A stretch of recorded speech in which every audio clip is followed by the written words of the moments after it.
So you all should receive a little notification that I'm recording the meeting. And let's get going then. And as more folks join, just a reminder, please put your name and the organization that you represent in the window, and we'll get going. This is the Carbon Leadership Forum's NGO and Government Roundtable on Embodied Carbon. And we've got the following objectives. We want to share news, strategic plans, resources, and tools related to embodied carbon. We're planning report planning and future days for conferences, webinars, and meetings in the future. We want to inspire and really facilitate ongoing communication and conversation among key leaders related to embodied carbon, particularly in the nonprofit and governmental spaces. And finally, we want to encourage a real convergence on shared embodied carbon terminology, data standards, benchmarks, and targets for embodied carbon reduction. So we've got a bunch of really interesting folks on the line with us today. And without further ado, this is also scheduled to be a 90-minute meeting, and we generally go right up to the 90 minutes and have a bunch of people give 2 to 3 minute presentations on what your organizations are up to. And so a couple of meetings ago, at the very end of the meeting, we were unable to have time for Webley Bowles from the New Buildings Institute. So I'd like to actually reverse the order here and start out with Webley. If you're there, you are right there.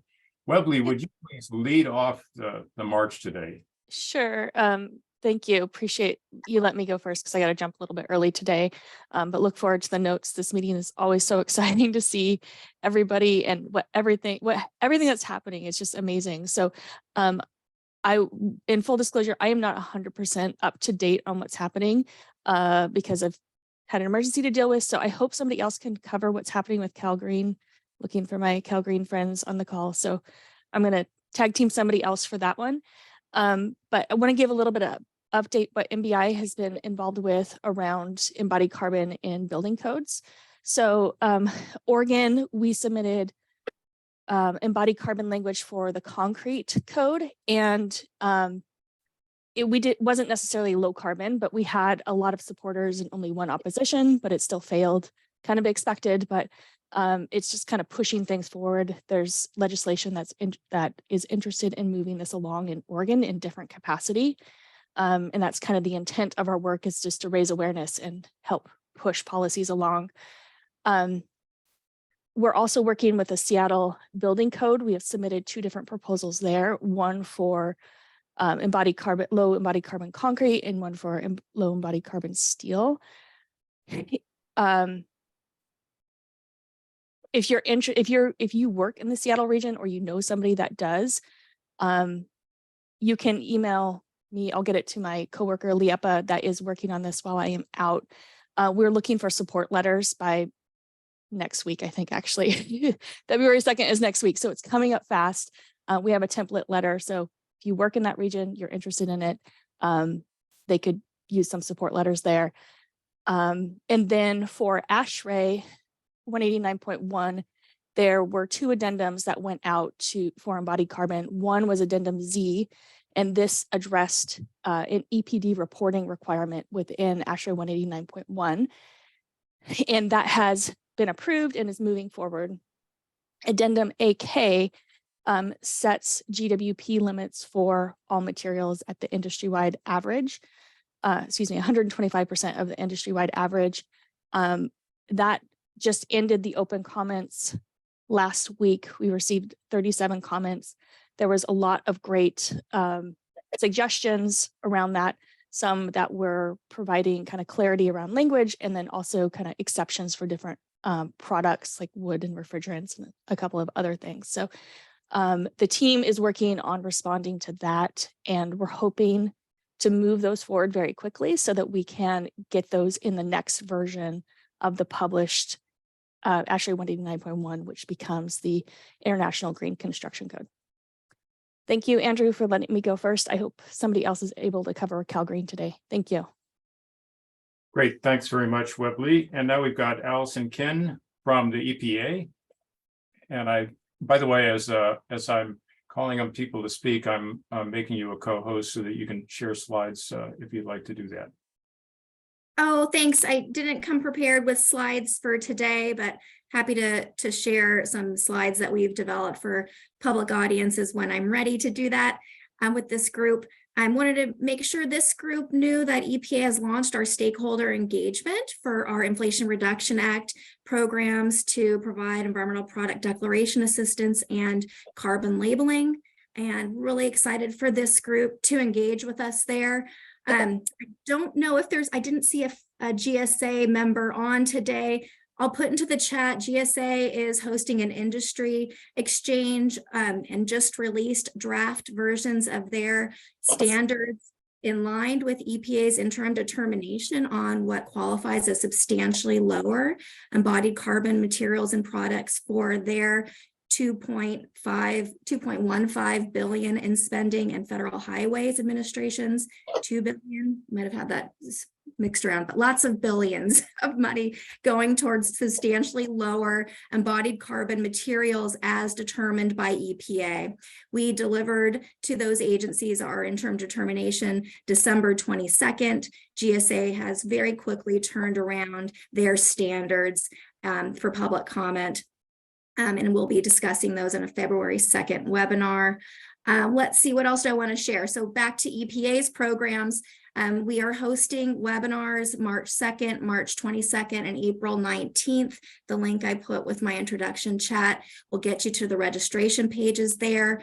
We've released a request for information for written comments on a number of questions, 30 some odd questions related to helping EPA shape these new programs per the Inflation Reduction Act funding for EPD assistance and carbon labeling. So really excited to work with this group. We are doing a lot of hiring in the coming years, as you might imagine. We will have a general public posting for a general schedule 9/11 that will be offered at a fully remote opportunity in the coming weeks. And those have very quick turnaround times. Those will be posted at USAID Jobs and on my team's LinkedIn accounts. So I'll stop there. Great, thank you so much, Ken, Allison. And by the way, I'd like to also make a point of asking the speakers to any links or any web pages or documents that you're referencing, please put the link to those in the chat window also, and those will also be part of the record for the meeting. I'll do that now, thanks. Thanks so much. And then Peter Backus from Port Authority of New York, New Jersey. I think you're on the line here. Yes, I am. Good to see everyone again. A lot of friendly faces that we've been running into. It's always good seeing you all again. But so I'm going to provide a quick update on what we've been doing regarding asphalt. For those of you who don't know, the Port Authority, we deal with everything that's on my background card. So everything from skyscrapers to airports and anything in between. Historically, we've been very focused on concrete, but we've shifted a little bit towards asphalt, as we've identified asphalt as a major source of our embodied carbon. To that end, internally, we've formed an asphalt technical working group that combines our civil design, materials engineering, clean construction, and resiliency and sustainable design to identify ways to reduce our asphalt embodied carbon while also remaining in the lines of Federal Aviation Administration's technical specs. And we are beginning to work on quantification of where we've been in our past few paving seasons, and with a draft specification that would effectively set a RAP minimum where we think our embodied carbon reduction could be. We're still working through the math, but it's looking at least of a 5 to 10% drop in GWP over a year, which would be good. In addition to that, we're also doing our own we're looking at ways to identify just to make sure that there is no performance degradation from using RAP in our asphalt mixes, potentially coordinating with the FAA on that, as well as local academic partners in the New York, New Jersey region. And I'm missing something on asphalt, and I can't for the life of me think about it. But in short, we've been focusing very closely on asphalt over the past few months here, and we're making good progress. Great, thanks so much, Peter. And if you think about that point about asphalt, holler at us. Raise your hand or something like that, and I'll call on you again and you can fill us in. That's actually pretty exciting, I think. Sure. And then we've got, let's see here. How about Lionel LeMay from the National Ready Mix Concrete Association? Hey, everyone. Nice seeing many friends and then new faces that I'm not familiar with. So if you're not familiar with NRMCA, I think probably most of you are. We're the National Ready Mix Concrete Association. We represent concrete producers, and of course, we are very familiar with the legislation and so forth that happens at locally and the national level. Many of them are based on our benchmarks that we established for environmental impacts, including carbon footprint back in 2014, and then updated it in 2016, 2019, and 2021. And we've seen that benchmark reduced by about 21% in that time frame. We're in the process of updating the benchmarks again in 2023, probably publishing in 2024, because it does take a lot of time and effort to collect data from our members. We promote the idea of performance-based specifications. In other words, avoiding limitations or artificial limitations on cement content or water cement ratio or SCM content and so forth. We promote the idea of a carbon budget approach to projects that limits the total carbon budget for concrete for the entire project. We have a guide specification that provides some guidance on that. We also have, we're weeks away from publishing a tool that helps establish those budgets and compares your project to a baseline project based on those NRMC benchmarks that we established back in 2014. We do promote the idea of using IGCC and LEED and Green Globes that has a more holistic approach to carbon budget, the carbon budget approach. All of them are performance-based.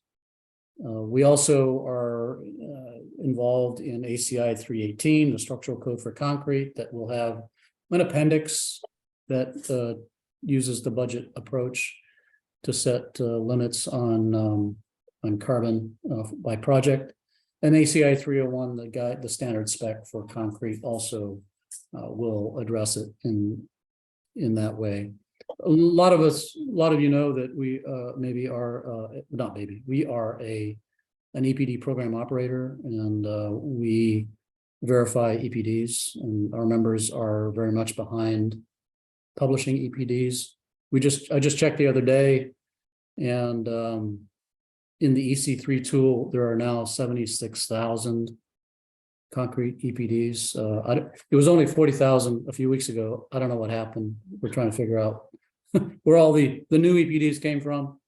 EC3 tool just takes existing EPDs and publishes them in the tool. And it just may be that there was recently a new upload of many EPDs.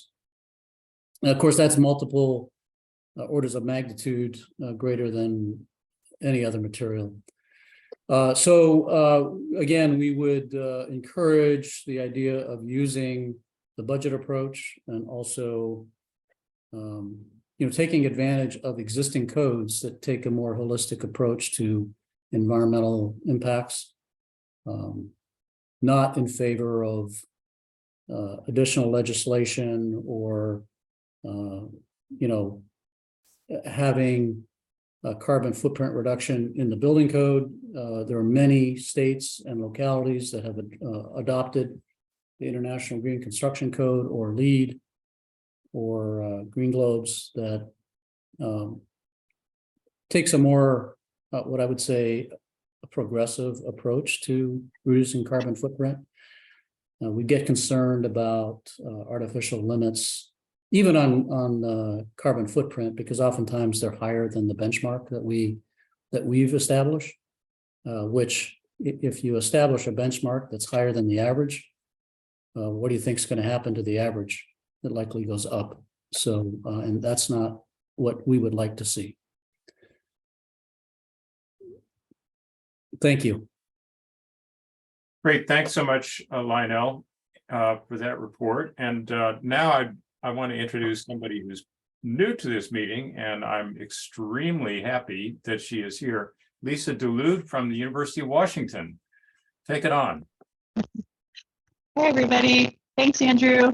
I'm really excited to be here too. This is awesome. So I'm the Sustainability Director at UW and relatively new. I started in May, but really excited to be here and actually working with Andrew on embodied carbon stuff, which I'll talk about in a minute.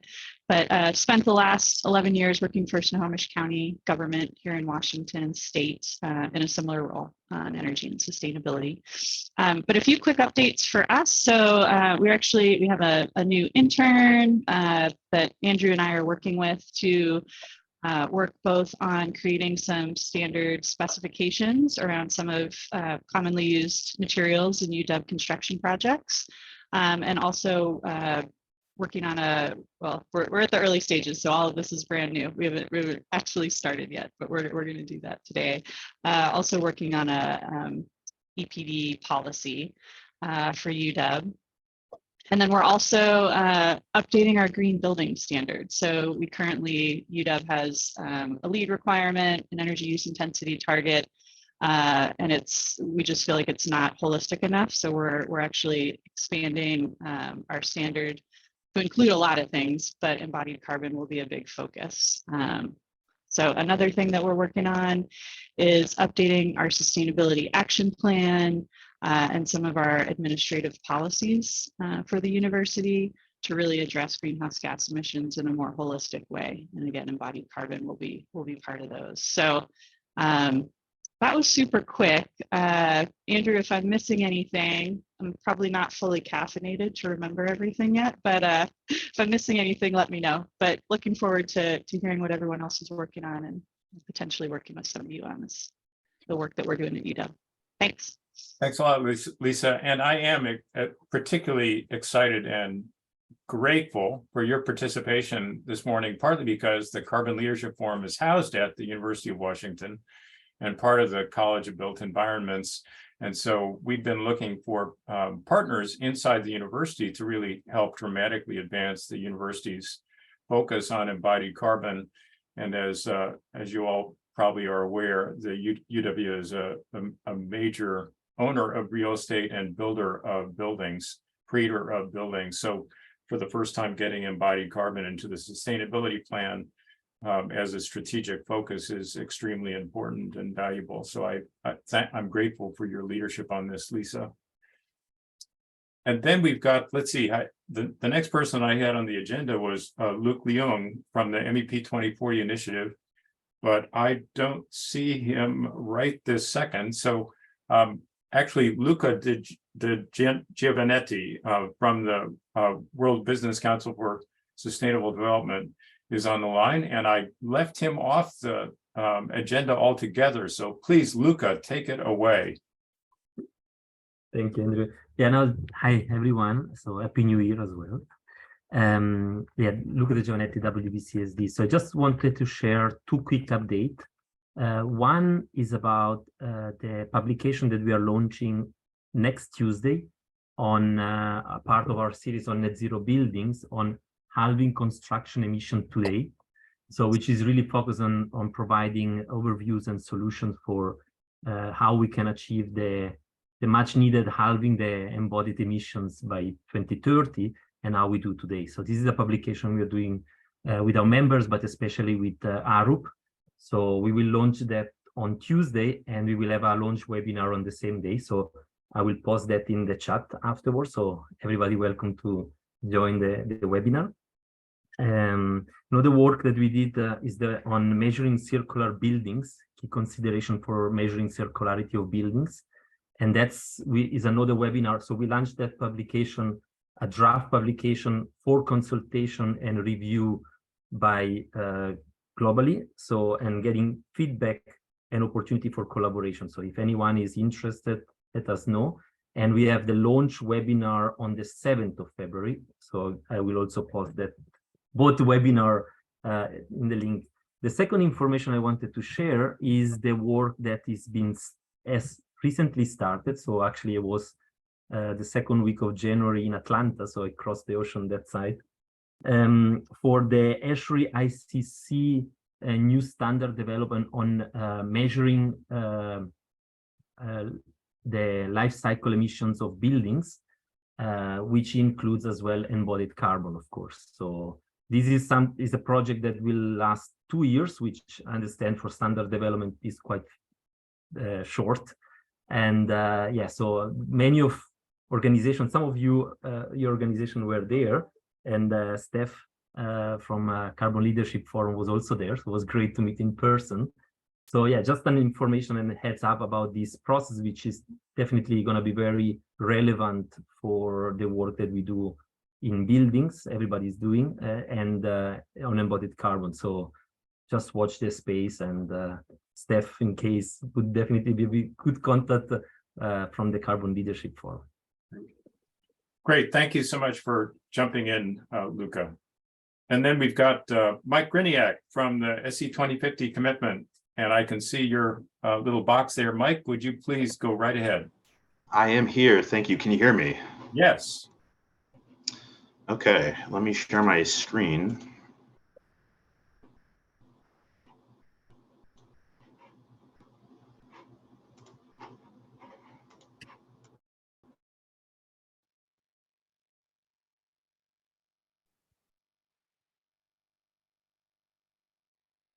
Got it.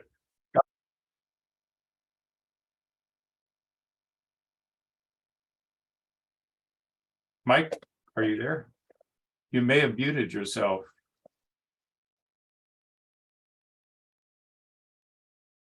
Mike, you're muted.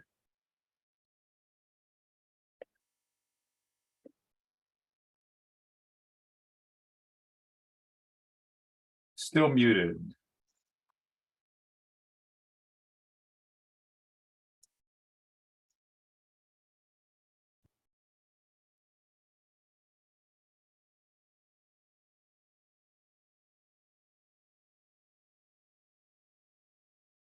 Mike, we can still, you're still on the line. He Oh, said there in the chat to circle back to him. Okay, I'll come back to you, Mike. Thanks. And thanks for pointing that out, Megan. I'm trying to look at too many windows simultaneously here. Mick Patterson from the Facade Tectonics Institute, would you please go next? Sure. Can you hear me? Yes, we can. Okay, excellent. So yeah, real quick, we, Facade Tectonics Institute, we're a bunch of facade geeks that see, the facade system as the answer to everything when it comes to sustainability and resilience in buildings and urban habitat, right? So we're very active. We just had our completed our World Congress that we hold every other year. Had it in Los Angeles. So there's a whole crop of new peer-reviewed papers regarding many aspects of the facade system on our website now. We have this year we have our Vitruvian Honors and Awards program. We've got an assortment of various kind of awards ranging from sort of like the best facade to preservation, conservation kind of awards, a bunch of different awards, all with the overarching theme of sustainability. We have a number of committees that are very active now. We've got hubs that have formed in New York, Chicago, and Los Angeles that are operating more or less autonomously, putting together local events there. We've got a series of forums that are going on, including one in Monterrey, Mexico, that's coming up this year, and we've got different forums going on. So the forums are more of a local focus, local regional focus, happening in cities. They almost all of them take place on college campuses. And we have also, in addition to that, we have a number of virtual events like we have a big education committee that's done a lot of work. So they've got a virtual forum that they're doing, and we've got various virtual forums on different topics throughout the year. And we have committees that are also very active in the Institute, including, like I mentioned, the Education Committee. We have an advocacy committee that's really involved right now with, like the California Energy Commission and other groups in trying to move forward policy much more aggressively than it is currently moving. It definitely needs to move much faster. So we're really pushing on that front and making some modest progress, I would say. It's frustrating, but we're pushing on it.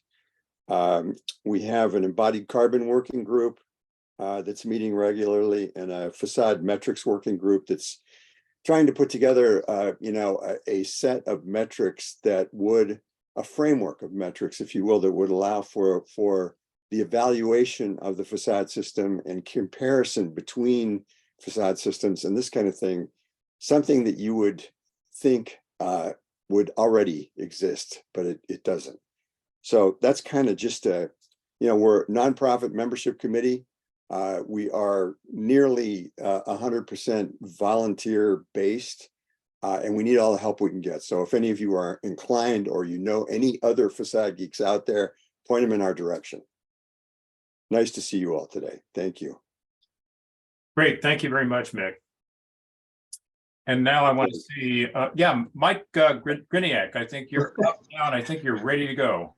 Andrew, I usually pride myself on not having these types of things, but this is a new computer, so I apologize, everybody. I'm going to try this one more time. Can you still hear me? Yes, we can hear and see your screen. Oh, this is fantastic. Okay, so thank you so much for this opportunity. My name is Mike Griniak. I am a practicing structural engineer here in Boston, and I currently serve as the chair of the SE 2050 Commitment Program, which was launched officially November of 2020. And this is a program that's under the purview of the Structural Engineering Institute of the American Society of Civil Engineers. And it really was completely ideated by the Carbon Leadership Forum over over several years prior to launch. So this was born out of the Carbon Leadership Forum. It's a picture of our website. The basic premise is that each structural engineering firm that commits to the program has to put together an embodied carbon action plan that has 4 key components that you can see here. I won't spend a lot of time going into them. You can go to our website and check out all of the rules.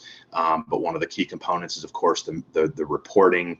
So they commit to providing our organization anonymized structural system information on real projects. And then, eventually the hope is that we'll be using that information to share to the broader community, but also policymakers as they continue to try to understand what they should be promoting out there in terms of goals and reductions. And then a huge component, of course, is advocacy, education, and making smart decisions in your day-to-day designs. The current status as of the end of last year is we have over 100 firms signed up, over 250. I think this is an old number. I think we have over 300 projects in our database so far. And we have received over 65 embodied carbon action plans, which are publicly available, and I'll show you in a minute here on the website. The general spread is, shown here. A lot on the coast, some in the south, and then we have a few foreign countries. This is the map showing where the embodied carbon champion is located. So as we move forward, we'd like to have this to be, we'd like the entire United States full of blue and committers. Generally speaking, the firms, about 70% of our firms are between 11 and 500 employees, which is somewhat expected as we move forward. We feel as though we've gotten a lot of the sort of big name firms that we sort of expected to commit. And then that was the first run. And then the second sort of tier was sort of the medium-sized firms that sort of saw what all the big boys were doing and joined on and thought this was really exciting. But what we think the future is going after the small firms now, because they do the majority of structural engineering in the country anyways. And so it's something that we're aiming for over the next year. As I said, the embodied carbon action plans are all public.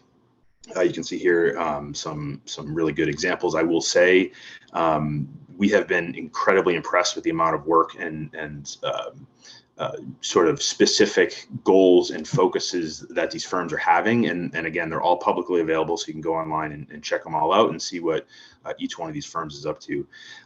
This is just a slide of an example of what we're learning from some of the embodied carbon action plans, which we are then going to put back out into the profession. You know, what firms are using LCA tools, which ones are telling us that they don't have enough resources to conduct a tool, which firms have their own inside proprietary tool that they're using. So this is also interesting and data that we plan to share. This is a screenshot of our database scatter plot. This is all the anonymous data. So you know, this is just an example of a specific firm can go in and see where their projects happen to align with their colleagues. If you've already taken a screenshot of this slide, I ask that you don't distribute it anywhere, but this is just sort of a first pass analysis without any real analysis behind the scenes. This is just sort of a, you know, plot and see where the embodied carbon intensities lie for each one of the different systems. The point here is that there's an incredibly large spread of data variability that we're looking to improve as we move forward. Specific to structural engineers, this is stuff that they really want to understand, like what is the parameter that is making the most impact on global warming potential, right? So we did a random forest feature importance analysis to sort of say, well, you know, is it more important to assess the number of stories below grade, or is it this typical column grade is really the biggest impact? So again, information that we are happy to share with everybody. Moving forward, we have a lot on our plate. We're updating our business plan, which is in process. We had the entire month of January focus sessions on with our subgroups. We're applying for grants to get actual real money involved in the program. We're exploring the option of having a managing director, at least part-time. We are continuing to collaborate with everyone. Francis Yang, who may have just jumped off, is in charge of our partnerships group. So if you reach out to me, I will make sure to put you in touch with her. We're collaborating with AIA, the UK, all sorts of other organizations. And then we are in the planning stages of a new version of our database. Andrew, I've probably gone over my time, but you know, I can click on this link and just show you this is our website, and here's an example. If you go in and look at our signatory firms, you can see them all listed here. And if I'm just gonna pick a random one. Here's Canon Design. Here's their embodied carbon action plan. So you go in and see, you know, all the things that they're planning on doing. And so I'm going to leave it there because I know I've probably gone a little bit over time, but just want to thank you for the opportunity to let me share that. So great. Thank you so much, Mike. I really appreciate your presentation, and what's happening with SE 2050 is really exciting and has inspired the MEP 2040 as well. Yeah, thank you. Let's look for Pamela Conrad from I think it's Climate Positive Design. Yeah, hi there, everyone. Let me share my screen with you.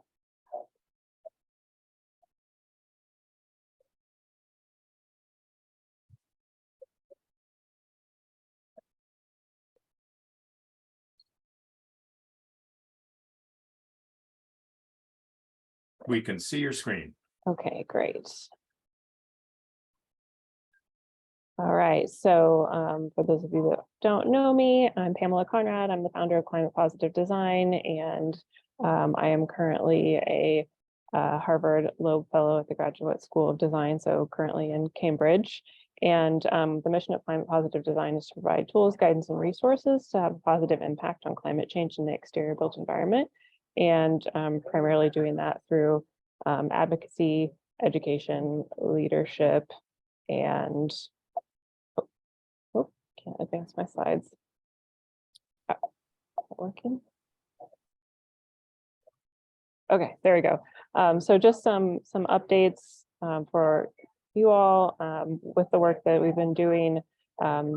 Data collection primarily focused on the exterior built environment have been helping to inform some new codes and standards and guidance, helped set up the lead in sites pilot credits for site carbon sequestration and embodied emissions for exteriors. And then also have to just continue to put a plug for Bruce and Chris's book, Build Beyond Zero. I was happy to be a contributor of that. And then most recently, this past November in San Francisco launched the American Society of Landscape Architects Climate Action Plan and Field Guide. I would encourage you, any of you that are interested, to check that out on asla.org/climate.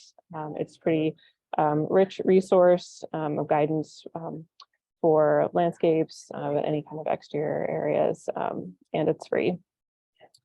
And also on the advocacy front, I supported a number of different events at COP27 in Egypt. So collaborating with Architecture 2030, Bayona Europa, and the American Society of Landscape Architects and the International Society, primarily advancing the conversations around lower embodied carbon in the exterior built environment, but also really focusing on how to integrate nature-based solutions that also provide additional co-benefits such as resilience and equity. And I think also just really supporting the idea of multidisciplinary collaboration and guidance and actions that we can take now. Here at my time for the Slope Fellowship this past year, I'm also helping to kind of advance the realm of education around climate action for professionals. And so recently led a workshop here, and I'm continuing to sort of help the next generation and the challenges that they face ahead. And then the Climate Positive Design Challenge was launched about 3 years ago now at this point in time. So these are just kind of a few stats on the overall impact. It was great to see this past year that we've seen about a 50% increase in projects logged. So those are, again, for exterior built environment projects, it measures operational embodied carbon and carbon sequestration. We've also seen about a 50% increase in companies this past year logging projects as well. And then we've reached about 90% of the countries worldwide. So it's great that we're definitely seeing an increase in awareness. And then we also have professional projects that are logged with kind of full data, so we can really start to analyze those projects and the patterns and what we need to be targeting the most. And so out of those close to 800 projects we have logged, we can now start to see our net impacts. And what we're seeing is that those projects have a net positive impact of sequestering more carbon than emitted by the year 2040 at this point in time. So that's really promising. And again, just also the increase in awareness and projects logged. We're also seeing trends. We are continuing to see about 75% of our emissions are coming from materials in exterior projects, and seeing positive improvements in the projects that are submitted. So that can help us to inform what we target going forward. And then exciting development that we mentioned last time, but that we have a collaboration currently with Architecture 2030 that's supported by ClimateWorks. And so we are currently working on a 2-year effort to improve some resources out there. So we'll be launching an updated palette from the Architecture 2030 side and toolkit on the Climate Positive Design website. Also be advancing the Pathfinder app as well. It's the tool that you use to meet the goals of the Climate Positive Design Challenge, and then also advancing interdisciplinary collaboration. So we're working now with planners, Carbon Conscious and Chris Hardy at Sasaki, looking for civil to partner with so we can continue to expand these resources, also to address civil work. So if anybody's interested, please reach out. Also looking to sync up our tech and tools and data. So others that would like to collaborate, be reaching out to some of you, but don't hesitate to reach back out so we can all get aligned. That's it, and this is my contact information if anybody would like to collaborate. Thanks. Great.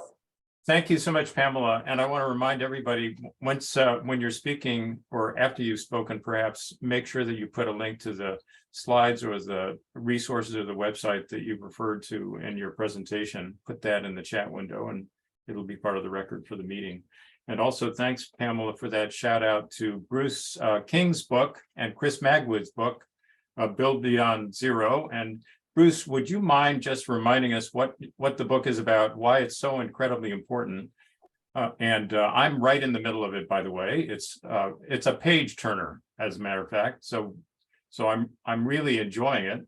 Bruce, tell us what the book is about, and do you have any sales reports?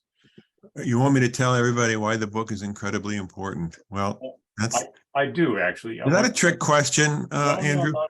I'm not setting you up here. Well, yeah, Chris and I set out to write about embodied carbon and, of course, going beyond zero, thus the title that we should all be aiming for not just getting to zero, but going beyond and using the built environment as a massive carbon sponge to bring the emissions home. That's a very poetic but short and apt description of the book. And thank you, Andrew. Thank you all. It's always exciting to be on these calls and hear all this stuff. And of course, it's in stark contrast for me, and I suspect for a lot of you, with what you see every day out there in the world, which has led us to our new project here at Ecological Building Network, which is to make videos in PowerPoint. I've been talking to academics for years now. What kind of tools do you have for teaching climate-friendly design? And they said, just about none. In England, in America, in Canada, and New Zealand. And so I thought, well, gosh, maybe we need to write some new textbooks for the teachers. And they said, we don't use textbooks, we use PowerPoint slides. So we've set out to start a project to develop PowerPoint decks. Stanford University has started a platform to accept and distribute free PowerPoint teaching decks from anybody on anything related to climate positive design. So we're doing that, and that's also turned into making movies. We're starting to make videos. We're out pitching money right now, but I was startled by a conversation with a contractor just a couple of days ago, a guy I've been working with for 20 years here in the very progressive, very wealthy Bay Area, where you would think it'd be leading the charge. And he said, Bruce, other than that project I did with you and Ann Edminster and a couple others that was really cool 20 years ago, all the job sites still look the same to me. It's still the same stuff going on, which was dismaying, but it also told me we're not getting the word out properly. And that sort of emphasized the notion that we need to develop videos that people can watch quickly and easily, not just because our attention spans are getting shorter, but because people don't have time.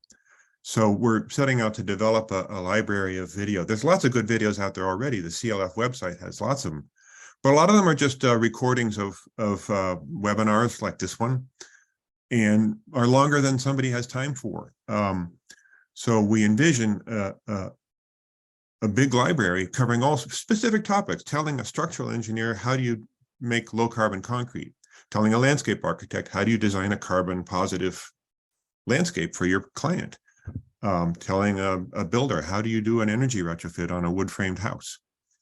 You all can imagine a lot of subjects that we could cover. And in fact, I invite you all, we're looking for participation from as many people as possible, both what videos do you want to make with your subject matter, with your expertise? And we're looking for support letters, and we're out raising money. I'm going to put a link in the chat in a moment. We have a couple of videos already that some very qualified videographers helped us cob together. So we're launched, but we're always going to need books for the technical information that we're dealing with here, but we're not reaching out enough. And I've become more and more convinced that video and the PowerPoint decks for teachers are the medium that we need to pay some more attention to. That's our project for the moment. Contact me if you want to know more. I would love to have all of your collaboration. Let's make a movie together. Let's create a PowerPoint deck so people can teach the stuff that you're finding out about. Because we haven't been getting the word out. We talk to each other, and this is all great, and hearing this exciting stuff and writing books. But we're not moving things fast enough. So let's see if we can try another tack and move things a little faster. I'll be putting stuff in the chat. You can watch a couple of the movies we've made already. And please contact me if you want to know more. Thank you very much.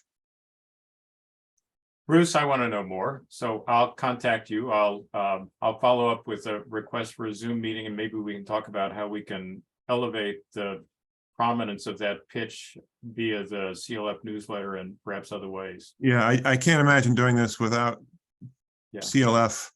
Well, and how many others? RMI, Architecture 2030, and who am I forgetting? So many of you. Right. So please do contact me, because there's a possibility of doing some pretty cool stuff here without a super lot of money. Right. Great. Thank you so much, Bruce. And now we have Jessica Bristow from the International Living Future Institute, the Living Building Challenge. And where are you? I'm here. Am I popping up? Great. Great to see you. Yeah, you too. Hi, everybody. As Andrew said, I am with International Living Future Institute, specifically as the Senior Manager for Energy and Carbon. And we're actually working on a lot right now.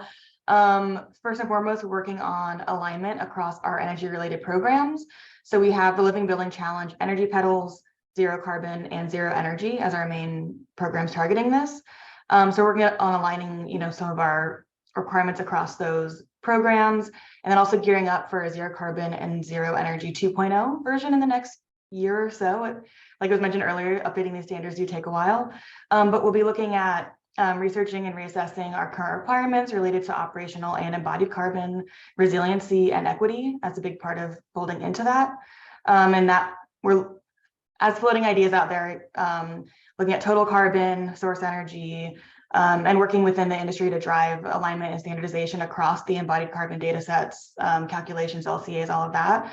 I think where we have fit in as ILFI in the past has been pushing the edges of, really aspirational work, and we want to make sure that we're staying there, but also helping make it accessible to others. So tying into Bruce's, I also have Bill Beyond Zero right here, but tying into like what Andrew and Bruce are talking about just getting information out there. We have an educational group that we're trying to, just make things more accessible and help grow and really make the change that's needed for these big targets that we have. We also are having continued technical advisory group sessions for energy and carbon, material health, and organizational equity that are helping to sort of build and bolster our next round of our program additions. And just as a quick plug, Living Future 23, the ILFI conference, will be in DC on May 3rd through 5th. I'll put a link in the chat. And there will be listening sessions if any of you are familiar with our programs and want to give feedback. And there's also a zero carbon specific focus at this conference as well. So the sessions are up. So I'll put the link in. The session's already there. So if you are able and like to join, I'd love to see you there. I'll be there as well. And I think that's what I have from my side. Great. Fantastic. Thank you so much, Jessica, for that report. And I noticed that Luke Leung has joined the call, who can tell us something about the status and progress for the MEP 2040 initiative. And I can also tell you that as of 62 signatories for that present. Yes. First of all, if you're not speaking, make sure that you mute yourself. There's somebody who's sound coming in from the outside here. Go ahead. Can you hear me? Yes, we can hear you fine. Yeah. Thank you. First of all, happy Chinese New Year to everybody, the year of the rabbit. So it's going to be a little jumpy. But having said that, MEP 2040 is celebrating its first year plus of existence. There are 58 signatory MEP firms, over 100 plus people of working group members, 28 support organizations, and 4 quarterly forums. All that happened in 1 year. So it has been super busy. Having said that, what we are seeing next year is hopefully we can continue the growth and more importantly, bringing impact to the industry. For example, next quarterly forum, the focus will be embodied carbon of HVAC manufacturer. They are like Easter Bunny and Santa Claus. You heard about them, but you never see them. So you will actually see them in the coming up quarterly forum. So you may want to join to see who are those people that's going to show up. And as a matter of fact, that will continually push, and you will see more of EPDs and carbon and body carbon information.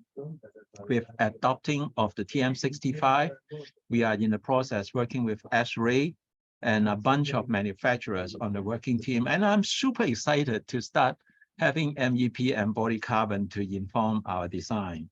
Holistic optimization of embodied and operational carbon. What did I tell you? It's going to be a jumpy year. Let's go. All right, Luke, fabulous. And now we've got Tracy from RMI. You're taking the place of Chris Magwood, who is Bruce's co-author on the book. But please tell us what's happening with RMI. I know there's a lot of exciting things going on there. And yes, we can see your slides. I don't hear your voice yet.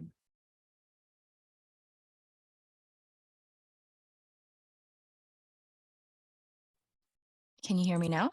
Yes, we can hear you just fine now. Okay, great. I figured it out quickly, and that was record time for figuring out microphone problems. But hi, everybody. It's really nice to join here in place of Chris. I'm recently joined RMI's carbon-free buildings team, specifically their embodied carbon team. And for a little background about myself, I'm a structural engineer with experience and expertise in mass timber construction and industrialized manufacturing.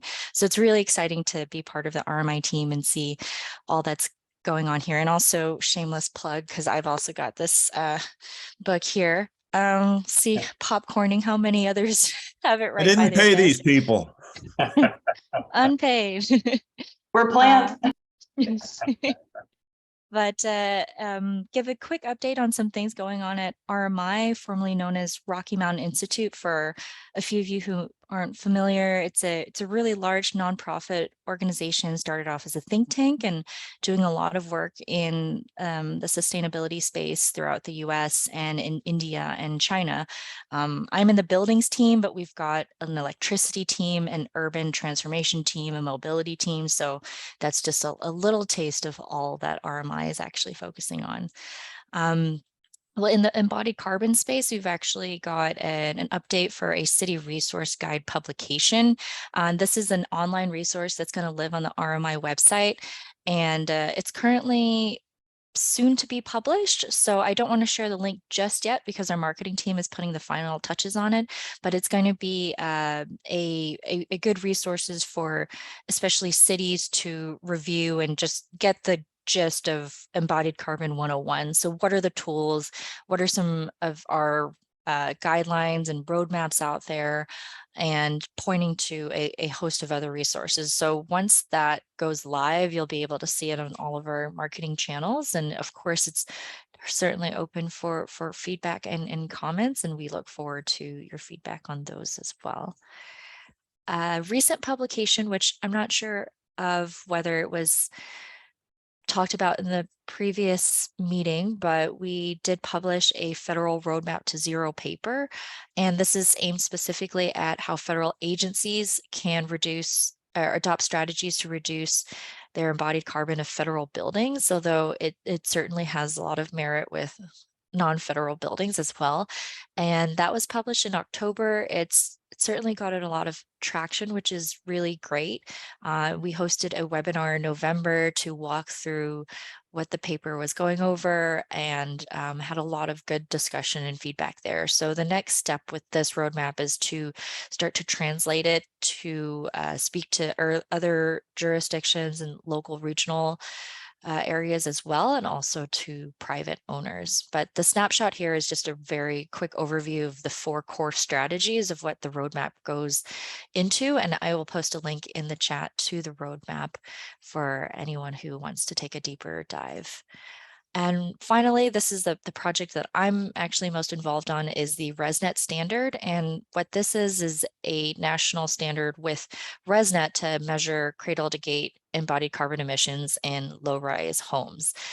So the exciting thing is the Standard Advisor Committee has been confirmed, and we are settling on a date to meet with them and have a kickoff meeting, hopefully early February.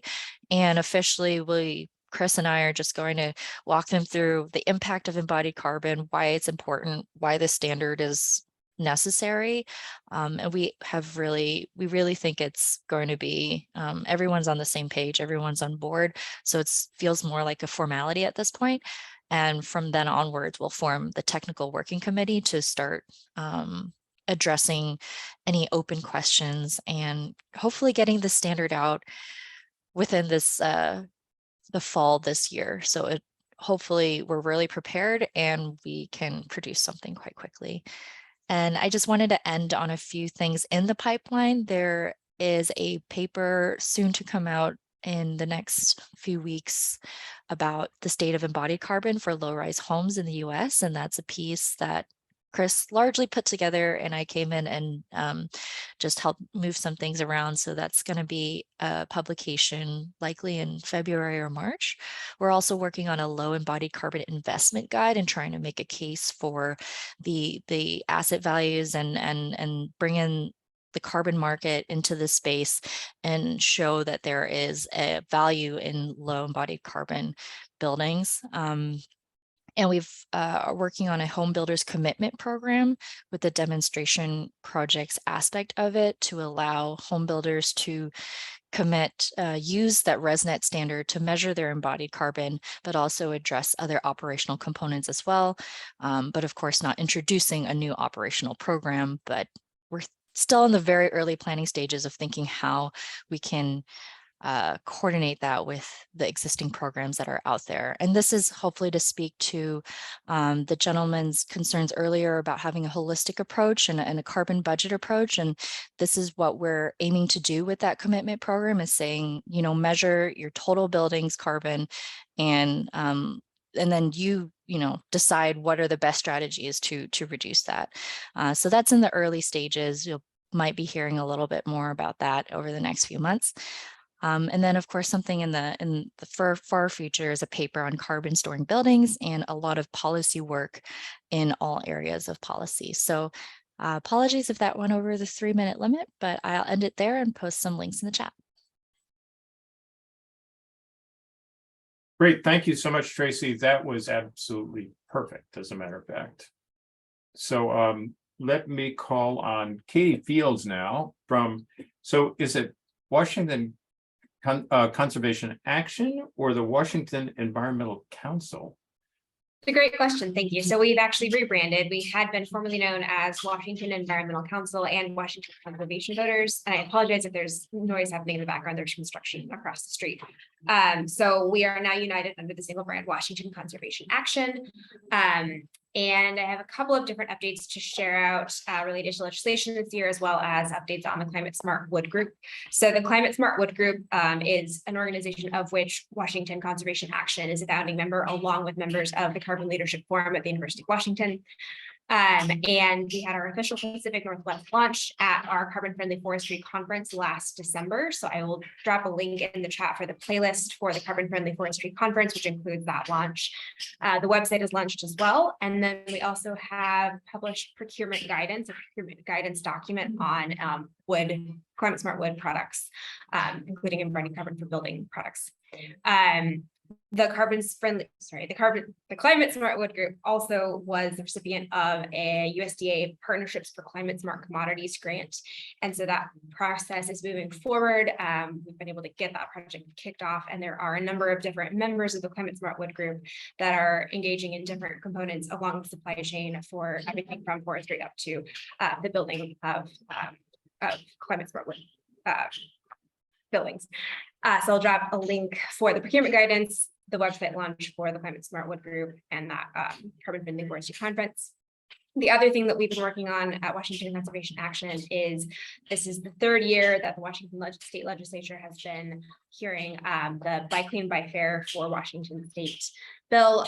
So this again is asking suppliers to report on embodied carbon and labor practices in a public database for wood, concrete, and steel. And we really love and welcome any involvement from anyone who would be interested in getting involved and speak to why greater transparency matters. So I'll go ahead and also drop the link for the bill page for that. Thank you. Fantastic, Katie. And I like your new name, by the way. I think that's great. That sounds like it's an advance in terms of branding and image, I think, at least. And I know that it really reflects the work of your organization. And then we've got Catherine from the Canada GBC. Go take it away, Catherine. Thanks very much, Andrew. Hi, everyone. I'm Catherine Kinsman-Rutter. I'm with the Canada Green Building Council. For those of you who are not familiar with us, CAGBC advances the decarbonization of Canada's large buildings through leading standards and rating systems, market-driven research, training and learning, advocacy and government affairs, and also opportunities for decision makers and low carbon leaders to engage the green building sector here in Canada. So we actually do a lot of things. So I've just pulled out what we're doing in the embodied carbon realm, and this is what's out there now, ready to go, not what's still being worked on behind the curtain. So some research that we have coming out later this year, we've just received funding from Environment and Climate Change Canada to work in collaboration with the University of Toronto on a research project called Burying Carbon in Buildings.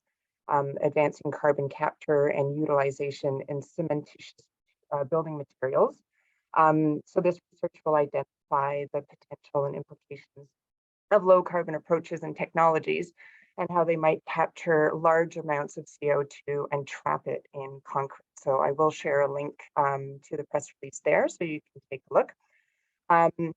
Next, looking at low carbon skills and workforce. So obviously, we know that these are required across the building sector to reach our climate goals, but workforce readiness is and will continue to be a challenge. So CAGBC has, and CAGBC has released previous workforce readiness research for other provinces in Canada. And now we're going to be releasing another one with funding from the government of BC to launch building a low carbon training strategy for the trades. So CAGBC will conduct extensive stakeholder engagement with industry, employers, labor, and educators, training providers to develop a workforce development strategy aligned with Clean BC priorities. By applying the strategy, BC can accelerate the number of trade workers skilled in green building and retrofit techniques, helping the sector to keep pace with the progressive low carbon building standards that are outlined in Clean. Moving over to some zero carbon learning. So learning specific to embodied carbon and zero carbon building for practitioners. We do have a comprehensive on-demand learning library.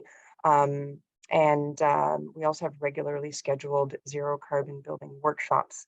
So those delivered online in a live format with an instructor, and we'll also be delivering some this year in major markets across Canada. On that education piece earlier about making education more engaging, we are actually revamping our education throughout this year to make the learning more engaging and more interesting, and not just slide, quiz. So looking forward to see what that's going to look like. Also under learning, we're going to continue our work with manufacturers who have not yet pursued LCAs and EPDs for their products. So this is a manufacturer Kickstarter program that we've been running for 3 years now. This is a 4-part series that explains the business case and the reason why they should pursue life cycle assessments and EPDs. How to pursue, what the process looks like, and then also what tools are out there where they can publish that information. So EC3 and mindful materials and so on and so forth. This year, we're also looking to help manufacturers who are already playing in this space, and then to help them with EPD optimization. So they've got their EPD, great, but there's always more work to be done. So we'll be developing another series for that group as well. The zero carbon building standard, we did release an update in June of last year. So this update is in in lockstep with the market's expectations and anticipated regulations. The new version addresses critical imperatives, including reducing the embodied carbon of materials and eliminating on-site combustion. So concerning embodied carbon specifically, project teams must demonstrate that their embodied carbon intensity is at or below an established target, or that it meets a percentage reduction target when compared to baseline building, whichever is preferred. So the minimum performance thresholds are less than 10% improvement over, greater than 10% improvement over a baseline, or an absolute embodied carbon intensity of less than 500 kilograms of CO2 equivalent per square meter. Sorry for the Canadian. These thresholds are set to be achievable by all building types in all regions across Canada using the best data available. So I will toss a link to the standard in the chat so everybody can look at it in more detail. Of course, we have those zero carbon steering committees. There's always ongoing improvements for the standard that are being conducted through regular meetings there. And we'll be looking probably to launch another update to the performance track of this building standard in summer as well. Some of you may remember Finn, who used to represent CAGBC on this call. We said goodbye to Finn as he was able to pick up an opportunity that he couldn't refuse with one of our members. So we're actually looking for a new director of zero carbon buildings. So that job posting is available on our website as well. Just two more things. Sorry, Andrew, I'm going over. Advocacy and government affairs. So for the federal budget recommendations, we did put forward a recommendation to create a grant program to build additional capacity for life cycle assessments and environmental product declarations for products manufactured by small and medium-sized Canadian companies, which makes up the crux, the majority of manufacturing here in Canada. So it's prohibitive for them to undergo that process. We're to advocate for some help for them. So there is a recommended investment of $25 million over 3 years to innovation, science, and economic development Canada. We also do have regular engagement with the government as well, and we'll be working on our lobby week in the fall here in Ottawa as well. And then finally, industry engagement. So this is where we bring Canada's green building community together and offer a platform for knowledge sharing and advancement on key issues. So our Accelerating to Zero series, which will include this year a Zero Carbon Best Practices Exchange, along with some education webinars as well. Plug for our national conference will be in Vancouver this year, June 1st and 2nd. Big focus on decarbonization, but just not in terms of embodied carbon, but also how to pay for it. And that sort of thing. And then we are continuing our accelerator programs as well. So these are engagement groups or working groups. We have one on sustainable materials. We're working very closely with Mindful Materials on that one and working on language around a green RFP, but specifically a paragraph you can put in there about materials, about how to ask for low carbon materials. And then we're also launching a low carbon construction accelerator as well. Focus groups right now, and then that will be launched later this year. Done, sorry. That was just great. Thanks very much, Catherine, and I appreciate the details as well as the time limit. Aaron Smith from EEBA, the Energy and Environmental Building Alliance, please take it on. I'm excited to see your face on this call. My pace? Your face, F-A-C-E, oh, my face. Dude. Okay. I thought you were pushing me to really put the pace here. Well, we've got I guess 5 additional people to do reports and about 15 minutes to do it in. Well, I feel like, next time the first shall be last and the last shall be first. There you go. I'm with you. Yeah, so Aaron Smith, I'm the executive director for the Energy and Environmental Building Alliance. We're a group of about 72,000 builders and their stakeholders across North America. And we're really pushing toward healthy, electric, resilient, decarbonized net zero. And one of the really exciting things that we're just going to release is we have a 6-hour continuing education session that's targeted toward builders and residential architects called the Net Zero Carbon Building Professional Designation. So this will be in our EBA Academy and available online. We also will be doing this training in person. So if, now that we're over COVID, we can go back to in-person training, but if there are communities or organizations that would like to have this training in their local area, we'd be happy to do it. And I think one of the interesting topics, and Andrew, I don't know if you and I talked about this, but we did a survey with builders and we said, is it better to have more carbon, less carbon, or balance your carbon in your home? And I'm glad that the number one answer wasn't more carbon, but the number one answer, unfortunately, was balance your carbon. So we know that we believe that the residential construction industry, we kind of handle from single family to low rise construction, is 15 years behind commercial on understanding of carbon. They don't understand life cycle assessment. They don't understand EPDs. They don't understand embodied versus operational carbon. So we really walk them through, the basics, break it down for builders, make it very simple. We walk them through learning and deciding and evaluating which tool to use for their embodied and operational carbon footprint. And we've really decided to focus on BEAM or EC3 within the tool. And then we walk them through how to do thoughtful evaluation of different materials in the home, and then develop short-term goals. So we think this is a great starter point to get builders thinking about carbon. Also, in our inventory of net zero homes, we've created a capture line for homes that are actually doing operational and embodied carbon. We haven't had one that's submitted yet, but we're ready to receive that data when we get it.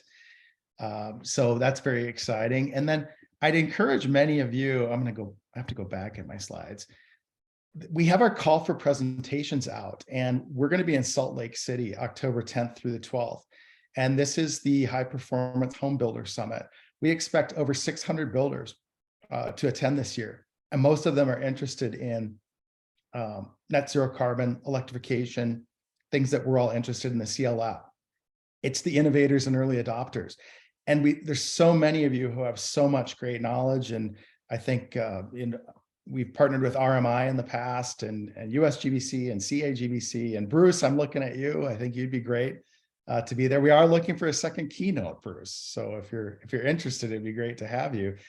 But this is really, we hope to grow this over the next several years. This is our first year going to a convention center format. So we hope to grow this from the 600s to the thousands and thousands of builders and architects and their stakeholders that are coming to learn more about how to decarbonize homes across North America. And then just in addition, that education session that we have, that will go into, it's in our EBA Academy. And we have 270 hours of continuing education that is in video format, on demand, 24/7, 365 for anyone to take. Most of them are at no charge. We want to get the knowledge out. We want to transform this industry as quickly as possible. So back to you, Andrew. Great. Thank you so much, Aaron. That was actually a really exciting presentation, and I'm really happy to hear about all of the progress that you all are making. It feels like things have accelerated since the first time I talked to you, probably 2 years ago, right? So fantastic. And then I think we've got Kara Kokernuk on from ULI, from the Randall Lewis Center for Sustainability in Real Estate. And Kara, could you take it away, please? Sure, thank you. Hi, everyone. Nice to see some familiar faces here. I am new to ULI. I've been in the position about 3 months now. I also have my colleague Morgan on the line. And prior to that, I have about 15 years in consulting experience at DNV and RETEC Advisors, where I think I know some of the folks on the call from. But I want to jump into our updates because I know we're short on time. We are doing some exciting work at ULI around embodied carbon. We do have our embodied carbon subcommittee group, but just last week, Morgan and I worked on an embodied carbon executive convening where we brought together leaders in the development and construction industry to the table to have an open discussion on what their current embodied carbon strategies are. Do they have any initiatives? Do they know what it means? There was folks from different levels of experience at the table, so it was really great to be able to share and to learn from each other. Since this was just last week, we're still reviewing our takeaways and next steps, but we're going to be building momentum around this topic, expanding the group to suppliers and other folks like policymakers, and then we'll update the group with more frequency of events and other opportunities for collaboration. The second thing I wanted to update everyone on is we recently published a global green building policy database. This is available to ULI members on Knowledge Finder, and either I or Morgan will drop that into the chat box there. So this is a dashboard that shows lots of requirements or benchmarking ordinances across the board in terms of certifications, greenhouse gas emissions, but also has specifics around embodied carbon. So you can take a look at anything that is either current or upcoming in terms of embodied carbon ordinances. And then let's see, the third thing is we do have a new report that's coming out. It's a materials report that's going to cover the intersection of healthy and low carbon materials. And we will additionally have a micro session during our spring meeting in May in Toronto on healthy and sustainable materials as well. I should also note, going back to our embodied carbon convening, we are planning an embodied carbon forum at our fall meeting, so next fall. So all those things will be up and coming, and we're excited to work with you all more on that. Great, thank you so much, Cara. And I just have a follow-up question for you. Sure. I'm aware that the Wholesome Foundation is going to be convening a conference in April at Columbia University, focused on real estate and attacking the embodied carbon challenge. And I wanted to make sure that you all are connected with that and aware of it. We just had a call this week on that, Right. and I'll be attending that in April. So yeah, that's on my calendar as well. Great, fantastic. Glad to hear it. And then we've got Louise, not Louise, but rather Pierre Paya. Sorry about that. And you have corrected my spelling of your name. So please go ahead, Pierre. Hi, everybody. Glad to be in this call first time. So I'm work for Build Change. I worked on with Louise on a study that compares the embodied carbon of retrofit house or improving housing condition versus new construction. So the study that has been based on our previous project in the Philippines, Colombia, Haiti, Nepal, is almost finalizing, and we will be able to share with you, and I think we will also organizing an online launch event where you will all be invited. But in the meantime, I can already share with you some key facts, and I've also a resume summary I can share with you in the link. So as we can accept, like the home improvement save almost 3/4 of the embodied carbon of an equivalent new construction. So this is, we was thinking that we will have like this kind of impact, but it shows that there is like a real interest of retrofit versus new construction. And we have also good numbers, even when we retrofit a building to support another story. And the last key fact is like retrofit or improve the existing building before a disaster is better than after, because you have less work, so the embodied carbon at the end is lower. So now I will just send you the key fact sheet, and I will let you know regarding the event for launching the study. Thanks. Great, thank you so much. Thank you so much, Pierre. And make sure that you put a link to that reference in the chat window as well. And then we've got Joe Giddings from Built by Nature.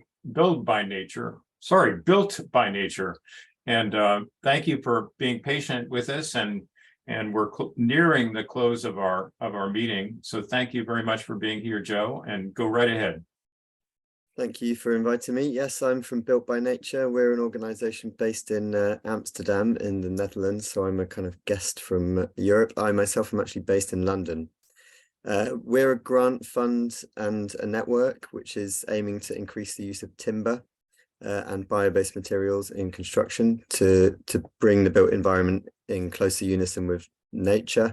That's to realize carbon benefits, both in terms of reducing embodied carbon, but as Bruce pointed out earlier, also to turn the built environment into a massive carbon sink. So we have 16 grant projects underway looking at different aspects of timber and bio-based construction and supply chains. Don't worry, I'm not going to go into all of them now.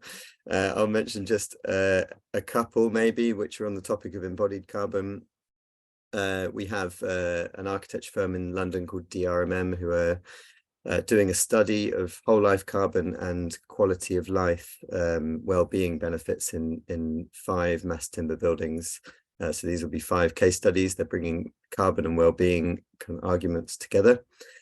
We've got an organization in Brussels called ECOS who are working on policies and standards for timber buildings, including whole life carbon roadmaps and looking at the European Union and ISO standards and how timber can be integrated in them. And then lastly, just very briefly, we've got a couple of grants which are looking at construction stored carbon, so biogenic carbon, and looking at methodologies of how to kind of monetize that. One organization is Climate Cleanup and ASN Bank, so they're looking at how to do that in the Netherlands, and then in Switzerland, the Timber Finance Initiative is looking at it there, unlocking carbon finance for mass timber, essentially. You can find out more by following us on LinkedIn if you want. Thanks a lot. Great, thank you very much, Joe. Appreciate that update. And now we've got Debbie Whale from, is it Whale or Weil? From our WRI. It's Weil. Weil, okay, great. Thanks. Thanks, Andrew. I respond to both. Great to see you all, and I'll be quick. I wanted to share with folks an update about some assessments we're doing of industrial decarbonization initiatives. I'm actually connecting domestic initiatives and a bunch of global ones that are going on. We've seen a proliferation in this space in the last 2 to 3 years. I think that's pretty impressive. And I know that there's a lot of attempts to kind of bring all the pieces together and say like what all is going on. So we are looking at a lot of these initiatives and domestic and international policy dialogues, procurement programs, trade measures, and also on the frameworks, data, and standards that are needed for implementation to kind of come up with a state of play assessment to try to avoid, where possible, unnecessary duplication and incompatible approaches in the US context. So not, of course, not harmonization in the sense that everything should look the same, but in the sense of, can we translate from one thing to the other?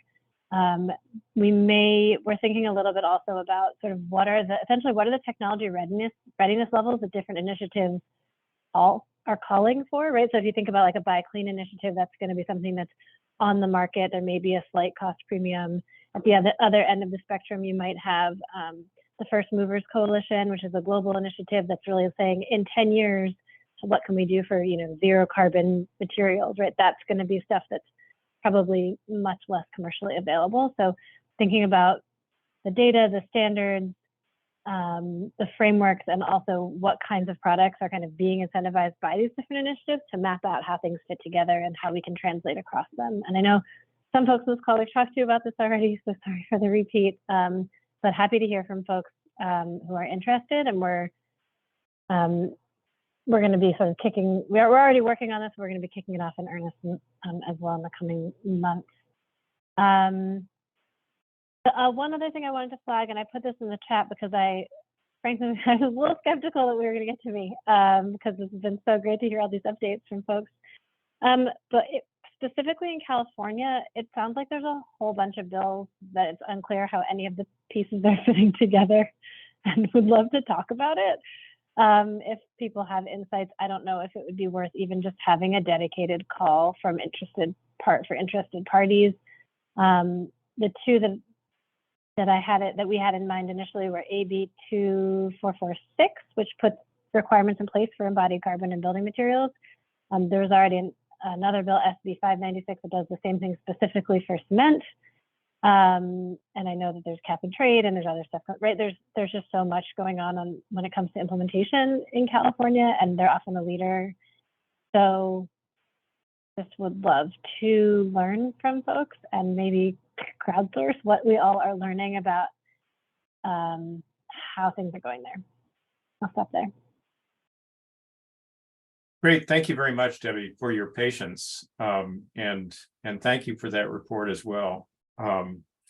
We've got a couple minutes left in the meeting, and there are a couple of folks who are present who haven't had a chance to be on the, or to volunteer to be on the agenda. So I just wondered, Marika Anderson from Bologna, would you like to give us a very quick update on what's happening with Bologna? Sure. Can you all hear me all right? Yes, we can. Thanks. I'll be brief indeed, because I have 1 minute and I'm sure everybody wants to get on with their days. But first of all, thank you very much for everyone else's updates. It's been very interesting to listen to. I work in Brussels at the EU level, as well as in Norway, and I have colleagues who work in Germany. Specifically in Germany, perhaps we are currently looking to expand our team with cement and steel experts to work directly with German industry. At the EU level, we're working on three key files at the moment. So the Energy Performance of Buildings Directive, Construction Products Regulation, and Eco Design Regulation. So these are all important files for embodied carbon, and they're in a critical negotiation phase. But unfortunately, we're a bit concerned with the general direction they're taking, as embodied carbon provisions are being watered down. So I guess listening to the previous updates, it's encouraging to hear that so much is happening. Some things in Europe, but mostly across the pond, of course. And so I guess if I may, I would like to ask if anybody in the group has any contacts or connections to progressive industrial actors and companies that also operate in Europe, because we see that those voices are perhaps a bit lacking in the EU conversation, to the detriment of embodied carbon provisions in these mentioned files. So I'm optimistic that they're out there. We just need to find more of them. So yeah, like I said, if anybody has any tips, I would be very happy to receive those. And I think I'll leave it at that. And thank you very much. Great, thank you very much as well, Marika.